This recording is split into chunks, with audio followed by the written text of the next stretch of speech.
दुनिया में कुछ लड़ाइयाँ ताकत से नहीं, सोच से जीती जाती है। आज हम बात करेंगे दो ऐसे योद्धाओं की जो एक दूसरे से बिल्कुल अलग हैं, लेकिन जिनका दर्द एक जैसा है। तंजीरो कमादो और एरन यीगर। तंजीरो की ताकत साधारण इंसान से कहीं ज्यादा है। उसका शरीर लगातार ट्रेनिंग से गुजरा है। उसकी स्वॉर्ड स्ट्राइक्स तेज हैं, सटीक हैं और कंट्रोल में हैं। वो हवा को काट सकता है। उसके वार में टेक्निक है, बैलेंस है, लेकिन तंजीरो की ताकत सीमित है। वो इंसानी शरीर की हदों के अंदर लड़ता है। अब बात करें एरन की। एरन की ताकत इंसानी नहीं है, वो एक टाइटन है। उसका एक मुक्का पूरा मैदान तबाह कर सकता है। एरन बिल्डिंग्स को हाथों से उखाड़ सकता है। उसकी रॉ पावर तंजीरो से कई गुना ज्यादा है।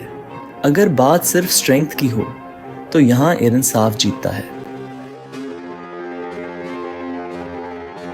तंजीरो की पावर उसकी ब्रीदिंग टेक्निक से आती है। वाटर ब्रीदिंग, सन ब्रीदिंग, हर फॉर्म उसके शरीर को लिमिट से आगे ले जाती है। वो तेज है, बहुत तेज, लेकिन फिर भी उसकी पावर फोकस्ड है, कंट्रोल्ड है। एरन की पावर अलग लेवल पर है। फाउंडिंग टाइटन की ताकत, हजारों टाइटन्स को कंट्रोल करने की क्षमता।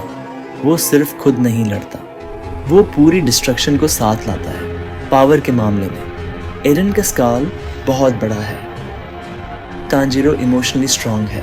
वो हालात को समझता है।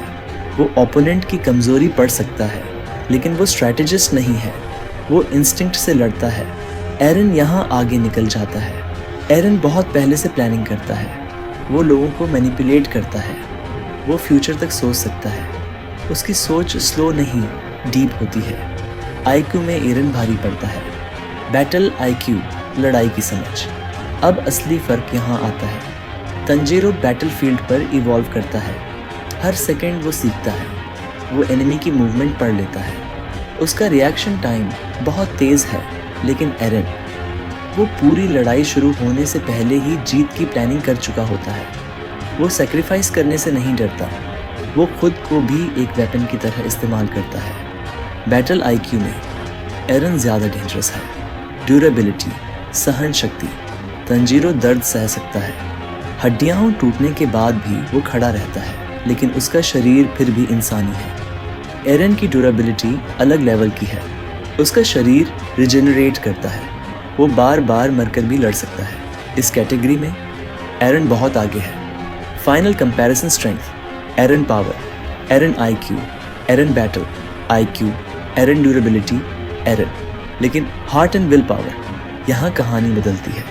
तंजीरो कभी हार नहीं मानता। वो तब भी खड़ा होता है जब शरीर जवाब दे देता है। उसकी विल पावर उसे मॉन्स्टर नहीं बनने देती। एरन की विल पावर उसे भगवान बना देती है, लेकिन इंसान नहीं रहने देती। फाइनल वर्डिक्ट, अगर ये लड़ाई एक बैटलफील्ड पर हो तो एरन जीतेगा, लेकिन अगर सवाल हो इंसानियत का तो तंजीरो जीत चुका है। एक डिस्ट्रक्शन है, दूसरा होप। एक एंड है, दूसरा बिगिनिंग। अब बताओ, तुम किसे चुनते हो, तंजीरो या एरन येगर?